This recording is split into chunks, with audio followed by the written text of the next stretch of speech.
So, as I'm sure a few of you know, I fancy myself a cook. That is why today, or tonight, I am going to be making a Cuban sandwich on live video. And we'll see how this goes. So, I can hear all you asking, how, Richard, do I make a Cuban sandwich? Well, to start off, you get Cuban bread. This was generously donated by Miss Ruth. You want good solid and grain. You don't want it to be too fluffy, but you don't want it to be too dense. This is grocery store, so it's as close to corporate perfect as you can get. And I will not be explaining what corporate perfect is. So you take your piece of bread, cut it however long you want, approximately to you. Yes, you. Then, mine, I'm lucky it has a seam telling me where to cut. You just cut across here. And please do appreciate the voiceover. I am doing this in one take. But you cut it, spread it that last little bit. And this, my friends, is the basis of our Cuban. Now, I know you're probably asking, okay, Richard, you've shown us how to cut the bread, you've told us about the bread, but what actually goes on the sandwich? And lucky for you, I have the answers right here. So, to start assembling the sandwich, you take your sliced Cuban bread. It's a very beautiful loaf, but I digress. You give it a generous squirt of mustard. Shout out Kendrick, you my mans for real, for real. Then, as I said, spread it, which I'm going to make you all sit through so you can truly see this lovely, lovely process. Every step of it. And you're going to enjoy the silence too. I said that weird. Once again, this is all done in one take, so enjoy at your own risks.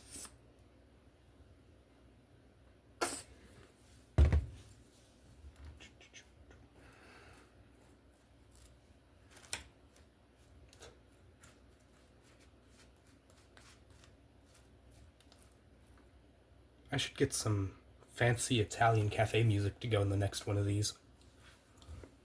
As in these little videos if I make another. Probably not, but I might. And who knows, maybe if I just leave the camera running while I'm talking long enough, I'll come across something actually a little bit funny. Anyways, I have digressed again, but now that you have your beautiful Cuban sliced and splattered with mustard, you take one piece of ham, smoked specifically, and another piece of ham, also smoked. Then you add one piece of roast pork and another piece of roast pork. Then I have here right to the side of me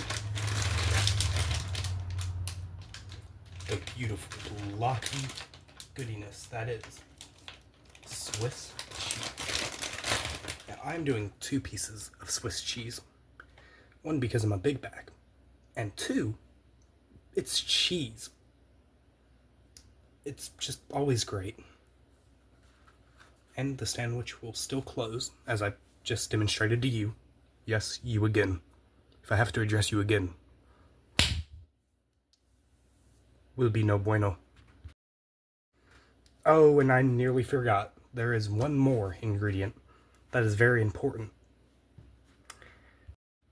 And that one ingredient is this lovely green vegetable. Now, I bet you're thinking, I don't know what that vegetable is called, but I do in fact. Because it is called consonar en vinagre. Mi habla español. Hey Alexa, How do you say pickle in Spanish? Pickle in Spanish is conservar en vinagre. You saw nothing. But yes, now that you have your sandwich, beautiful, all dressed up, you take the bread and you fold it over. Don't worry, you don't need to be gentle. And let's be honest. If you were gentle, it wouldn't work. I don't know where I was going with that, so pretend it was a good one-liner. Now, once again, I can hear you specifically asking, okay, it just looks like a normal sandwich up till now. What makes it a Cuban? That, my friends, usually is a panini press, but since we don't have a panini press, a ridged cast iron should work. So you take your beautiful sandwich and you first lay it down on one side diagonally. Do this on about medium, low heat, but watch the pan. Use common sense. You know when it's too hot and when it's not. And yes, I mean you, again. Stop making me address you. So you press down, right? Make sure it gets good and flat for you. And you just give it time to linger. Let it start to toast. Let the Maillard reaction do its thing. As you can see, that's not nearly enough time. All it's done is soften up the outer loaf. Now it's at this point that I, being lazy, will touch up this heat a little bit. Judge me for it all you want. But I'm providing you content, so I don't think you get to be mad. Yes, you again. Stop.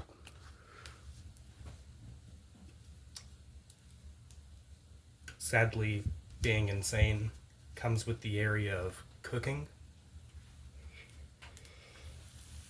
So, you all get to deal with this.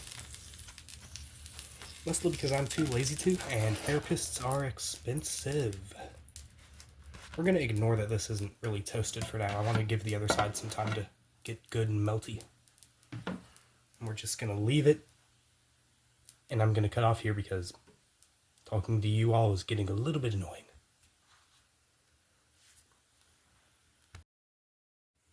Now, a little bit of time has passed. It's starting to get sufficiently browned on this side. The other side is still being browned.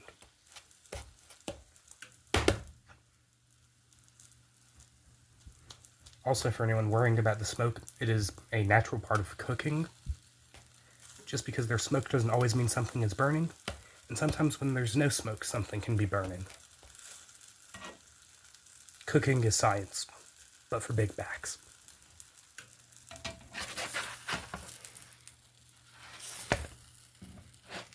That was not an intentional cross-hatch pattern, but it does look pretty.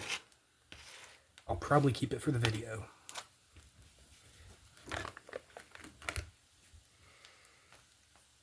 And for all you enjoying at home, yes, there will be a cheese pool. You're welcome.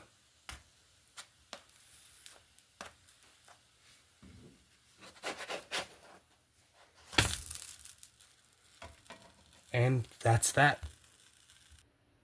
Now, I have just realized there is a button on here to pause the video, instead of having to create a new one. I wish I would have done that sooner, but sadly, I do not. But as promised, here is the cheese pool. I hope you enjoy, sincerely.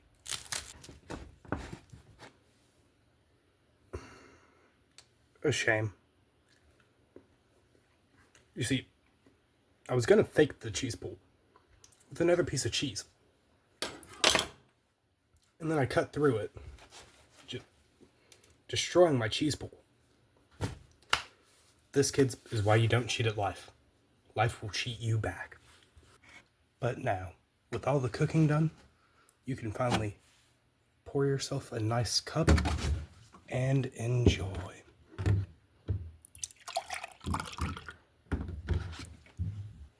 Mmm. Shrek milk. And seriously, this is the last time I'm gonna address you. I know who you are. I know where to find you. It's too late to stop it.